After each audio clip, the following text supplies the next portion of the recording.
Welcome to this semester's last edition of Stony Brook Sports Break. I'm Cameron Boone. And it doesn't always float, and that's half the fun of it. Kuno, you've built the boats before. What goes into it? How do you have a successful day here on Roth Pond? We'll also have experts analyzing what has gone on and what it means for the country to help you synthesize the race. Our analyst David Mayer will be with us all night long as well. But right now, we're going to throw it over to Chris Leland, who is right outside the newsroom. Here at Laval Stadium in the America East Women's Lacrosse Championship, I am Cameron Boone, and we thank you for joining us here. The Seawolves got the win in the first game. The top seed showed why they were number one in the America East this season. A 20-3 victory over New Hampshire, led once again by Kylie O'Miller. She tallied 7 assists. The start is the key all the time, and it'll be interesting to see how well they do as far as, getting a good push. Sometimes if you push them down into the water, they're not getting back up. Walker gets to the top of the key, down the lane. Corey still going all the way to the basket, off the glass, and good. Corey Bain Walker has just become the 17th player in Stony Brook history to get to 1,000 points with that layup. Flicked forward, Corcho trying to win the race. Does she get there? She does. Flick down and in! Manuela Corcho wins the foot race past Amber Coca, and it's 2-0 Seawolves. And Sariti Elverton, one of the students in Journalism 105 class, thank you for joining us. And now that we have seen what happened at the polls on campus, reporter Sarah Kirkup will give us a closer look at Seawolves getting out to vote. Number 4, we head to the softball field.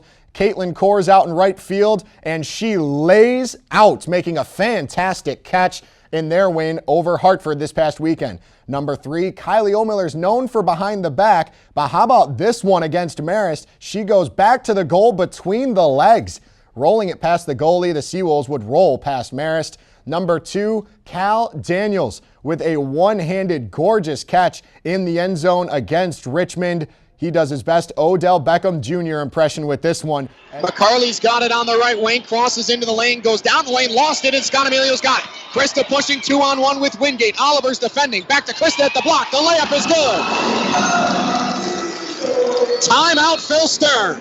And you mentioned the energy of the Seawolves. They are feeling it in full effect here. A 12-0 run the first 5 minutes of this game. All smiles on the Stony Brook bench as we head to our first timeout of the night. 4:55 to go in the first quarter. Stony Brook has held an offense that averages 61 a game to 0 in the first 5:05. 12-0 Seawolves on the longtime home of Seawolves Athletics, WUSB.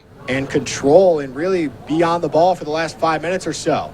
As Espinosa still pushing forward, battling through a couple defenders. Nicely done. Crossed it to the block. Deflected on and in. Guess who? Duval, his second.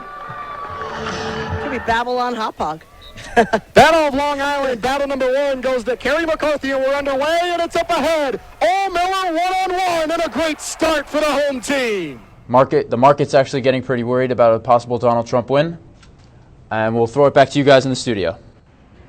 Thank you, Chris. We are back here again with David Mayer, and upset of the night so far, Trump is polling well in Michigan. That is traditionally a blue state, and if he can pull those votes, things are going to get really interesting as we head towards midnight. I think it's going to be very good for him if he can win Michigan.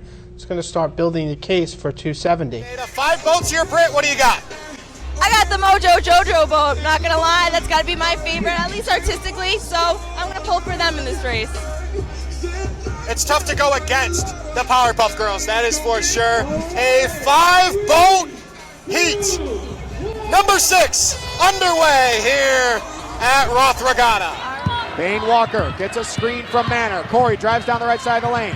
Kicks it back out Scott Emilio. Skoggs back to Bain Walker on the right side with 15 to shoot.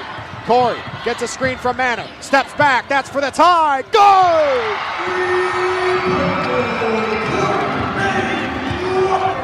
13 seconds. In it goes. Looking at the post. The header is in.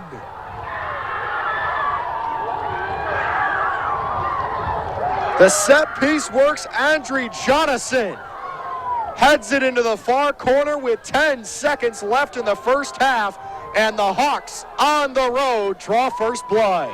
Columbus works to the middle, looks for DeMeo. She's able to corral it again, and the hand-eye coordination on display again for Jess DeMeo. Women's lacrosse wrapped up its regular season with a bang at home against UMass Lowell. Led by freshman Taryn O'Miller's 5 goals, the Seawolves brought home the 20-4 victory. And now, Stony Brook is gearing up for the America East playoffs, which begins on Friday afternoon at Laval Stadium. With only one loss on the season, the women's lacrosse team has dominated the competition, so it's no surprise that our player of the year is a part of it. Let's toss it over to Brittany Gargiulo, who has more. Bain Walker in the half circle, drives down the left side of the lane, ball fakes, kicks it out to Wynn, get in the left wing, 7 to go. Davion crosses over, sees down the left side of the lane, scoops up the layup, lays it in on the foul! Guys, we're back here, Kunal, Nikita, Brittany, I'm Cam, and guys, your first Roth Regatta broadcasting it here. Kunal, you've obviously participated in it. Nikita, your first time broadcasting it, what'd you guys think?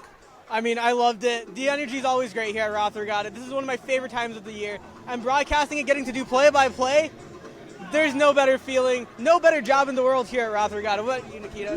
Like I said in the beginning, I didn't know what to expect, and honestly, I did not expect any of this. Like the boats, the structure is just unbelievable. Like how can, I still am so amazed about how cardboard can float in water with people inside.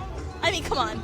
We talked about chaos. It saved a lot of it till the end, that's for sure, but it was a lot of fun. It was a great time. And Okay, so for Joe Cacavalli, for Dave Malo in the studio, for everybody here at the Allen Federal Credit Union Arena, I am Cameron Boone, your final Stony Brook 51, UMBC 37. We look forward to talking to you again on Sunday on your exclusive home for Seawolves Women's Basketball, WUSB. Well, tonight has certainly been a historic night for all of us, and the action is really just getting started. But we will say goodnight here from our newsroom. I am Cameron Boone. And we would like to thank all of our guests today for their time, for their insight. Thank you, David. Thank you. I'm Alicia Bermudez. Have a good night, Stony Brook. And that's all we have for this semester's final edition of Stony Brook Sports Break. Here at the School of Journalism, we thank you for joining us all year long. Good luck with your finals, and we'll see you at commencement.